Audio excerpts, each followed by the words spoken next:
आपने बिल्कुल सही वीडियो पे क्लिक किया है और आप यही सोच रहे होंगे ना कि इकोनॉमिक्स में 90 प्लस ऐसा क्या बताया है इस वीडियो में। तो बिल्कुल सही सोच रहे हो फ्रेंड्स। हम इस पूरे वीडियो में बात करेंगे कि how to score 90 plus in economics और वैसे कौन से क्वेश्चंस है जो हम अगर वो पढ़ ले तो हमें वो 90 प्लस दिला सकते हैं। बहुत इंपॉर्टेंट क्वेश्चंस है, तो बने रहिए इस वीडियो के एंड तक मेरे साथ फ्रेंड्स, और कोई भी पार्ट स्किप मत कीजिएगा।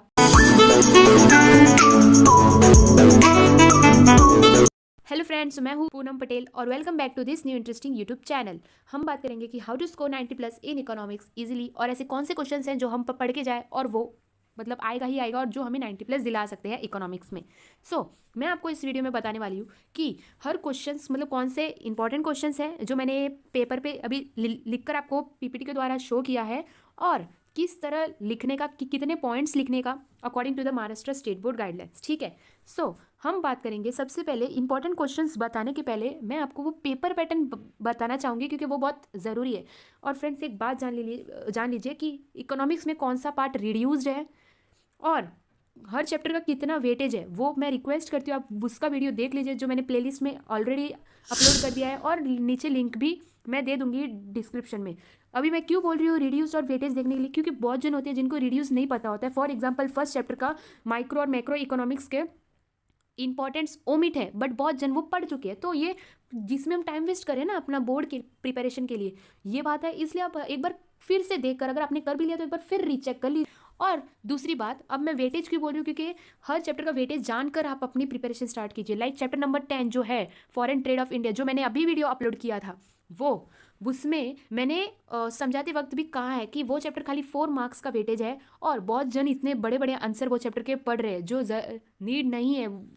उसमें आपको कितना पॉइंट लर्न करना है वो मैंने एक्सप्लेनेशन के टाइम बोल दिया, तो आप वो देख लीजिएगा। मैंने ऐसे हर चैप्टर का बोला है। ठीक है, पहले हम पेपर पैटर्न की बात करते हैं। जो ऑब्जेक्टिव्स है वो आपको इतने 8 दिए हैं, उसमें से आने वाले हैं खाली यानी 4। या तो चूज द करेक्ट ऑप्शन आएगा, या तो रॉन्ग पेयर आ सकता है, या तो ऑड वन आउट, या तो इकोनॉमिक टर्म, ऐसे 4 कोई भी आएंगे। Each carry 1 marks. और फ्रेंड्स रिक्वेस्ट है कि ऑब्जेक्टिव्स के क्वेश्चंस लिखना, क्योंकि आई नो आपको आपने 10th से आपको पता होगा कि ऑब्जेक्टिव्स के क्वेश्चन लिखने का, फिर नीचे अगेन वो स्टेटमेंट लिखने का विद करेक्ट आंसर। ठीक है, तो ये रहेगा ईच 1 मार्क्स। जो आपको ये आपको कहाँ से प्रिपेयर करना है, ये आपको टेक्स्ट बुक से ही प्रिपेयर करना है। ये आपको खाली टेक्स्ट बुक से ही पढ़ना है। टेक्स्ट बुक यानी चैप्टर्स के भी नीड नहीं है फ्रेंड्स, आप खाली एक्सरसाइज के भी ऑब्जेक्टिव्स पढ़ो ना, बहुत है। ठीक है, ऑब्जेक्टिव्स खाली मैं क्वेश्चन नंबर 1 की बात कर रही हूँ। ठीक है, बाकी का मैंने इंपॉर्टेंट दिया है अभी। फिर जो आइडेंटिफाई और एक्सप्लेन द कॉन्सेप्ट है वो आपको ईच आएगा 2 मार्क्स का, और एनी 3 लिखना है आउट ऑफ 5। ठीक है फ्रेंड्स, पहले आपको आइडेंटिफाई करना है जिसका रहेगा 1 मार्क्स, और एक्सप्लेन करना है जिसका रहेगा 1 मार्क्स, यानी बोथ कंबाइंड 2 मार्क्स। फिर डिस्टिंक्शन जो कि आएगा 2 मार्क्स। अभी कितना लिखना है पॉइंट्स वो मैं आगे बताने वाली हूँ, और मैंने आगे पॉइंटर्स दिए कि बस खाली वही डिस्टिंक्शन करोगे ना, बहुत है फ्रेंड्स। फिर डिस्टिंक्शन भी आपको ईच 2 मार्क्स। फिर question number 3 answer the following, each 4 marks. Agree disagree each 4 marks. 5 जो है टेबल, ये फिगर, ये बहुत ईजी रहता है फ्रेंड्स। ईच 4 मार्क्स मतलब टोटल आपका 8 मार्क्स का होगा, यानी आपको एनी 2 लिखना है। तो फ्रेंड्स 8 मार्क्स और नीचे 16, ये आपको इजीली मिल सकते हैं अगर आप ध्यान दो और जो मैंने क्वेश्चन आगे अपलोड किया बस वही पढ़ो तो। और फ्रेंड अगर आपने एक्स्ट्रा किया भी है तो well done, very good. But जी मैं उनकी बात कर रही हूँ कि जिन्होंने मतलब थोड़े कंफ्यूज है कि भाई कौन से क्वेश्चंस आ सकते हैं।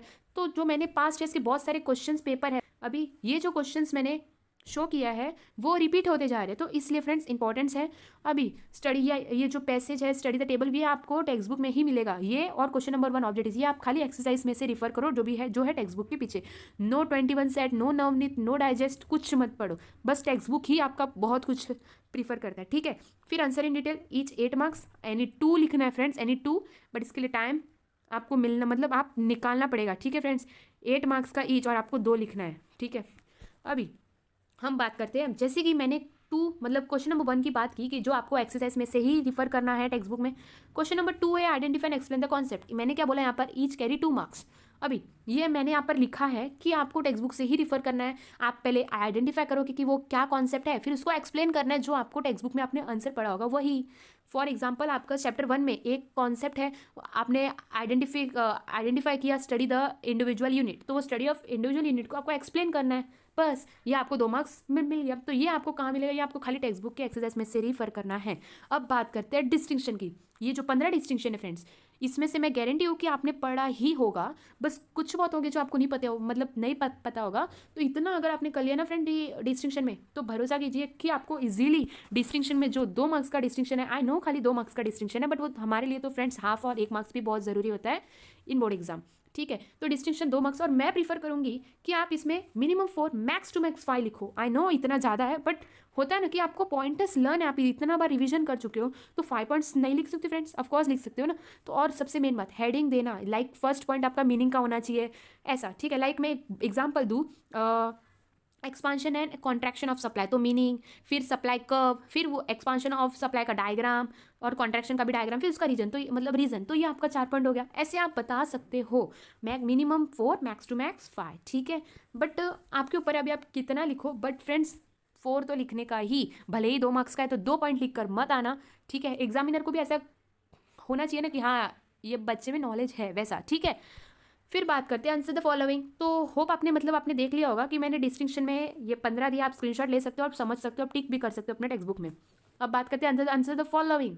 ईच 4 मार्क्स कैरी करता है, इसके लिए आप 5 to 6 पॉइंट लिखिएगा। लाइक ये मैंने दिया, इसका कंटिन्यूएशन यही है, मतलब आपको टोटल ये 13 और ये आगे के 10 इतने करने हैं तो काफ़ी। और इसमें से बहुत कुछ आप ये देखकर टेंशन मत लेना, क्योंकि इसमें बहुत कुछ आपने पढ़ चुके हैं अभी तक पूरे साल में।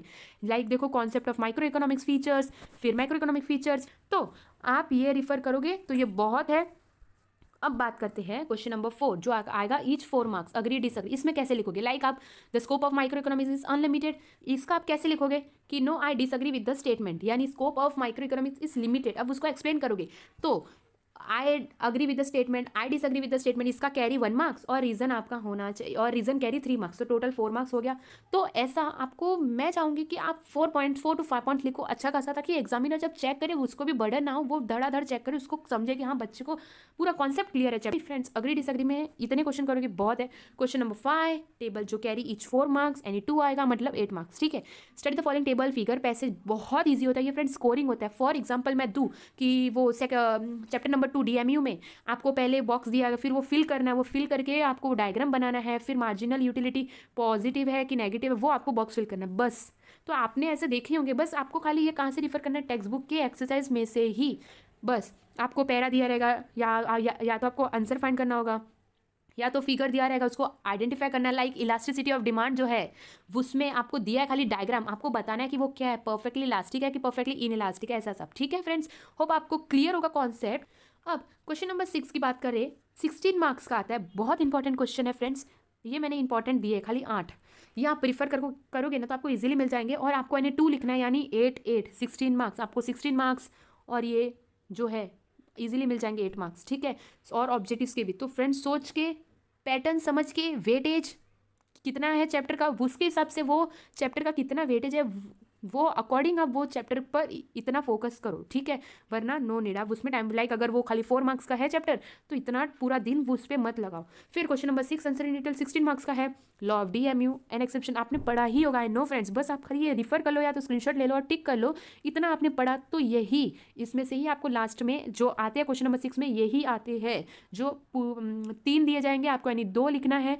और आप सोच रहे होंगे कि ऑब्जेक्ट के बाद डायरेक्ट ये लिख सकते हो, तो येस फ्रेंड लिख सकते हो, बस एक रिक्वेस्ट है कि क्वेश्चन नंबर अच्छे से डालना। 6 है कि 5 है, 5 का सब क्वेश्चन क्या है, मैं 2 लिख रही हूँ, ऐसे एग्जामिनर को पता होना चाहिए कि हाँ इसने प्रॉपर मेंशन किया कि क्वेश्चन नंबर 5 का मैं 4 लिखने जा रही हूँ वैसा। ठीक है, या लिखने जा रहा हूँ, तो फ्रेंड्स ये मेंशन करना। आप लिख सकते हो ऑब्जेक्टिव के बाद डायरेक्ट ये, ताकि बाद में बचेंगे, या तो आप पीछे से भी स्टार्ट करते हो, आपकी मर्जी, but question number is most matter. ठीक है फ्रेंड्स, अभी ये आपका यहाँ पर खत्म होता है। मैंने बोला रिड्यूस्ड वेटेज भी बताया मैंने, और रिड्यूस्ड और हर चैप्टर का कितना है वेटेज वो मैंने बोला कि आप देख लीजिएगा, और पैटर्न भी मैंने बता चुकी हूँ। पेपर पैटर्न के अकॉर्डिंग आप स्टार्ट कीजिए, और होप आपने इसमें से भी क्वेश्चंस आपके हो गए होंगे, बट एक बार रिफर कर लीजिए कि कौन से क्वेश्चंस है, हर क्वेश्चंस आप स्क्रीनशॉट ले सकते हो और यही पढ़ के जाओगे। तो फ्रेंड ट्रस्ट मी, ये पास्ट ईयर्स के सभी क्वेश्चन पेपर में से इकट्ठे किए हुए क्वेश्चन है कि जो पूछे ही जाते हैं।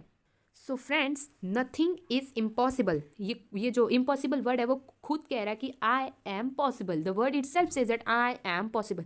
ये आपने सुना होगा थॉट हर जगह, और इसलिए मैंने आपको बताया फ्रेंड्स कि हर चैप्टर को अभी हार्ड वर्क करने की बिल्कुल ज़रूरत नहीं है। स्मार्ट वर्क कीजिए, मतलब अपना काम प्रिपेयर कीजिए, डन कीजिए, दूसरों से कंपेयर ना करें, खाली खुद पे विश्वास रखो और नथिंग इज़ इम्पॉसिबल फ्रेंड्स।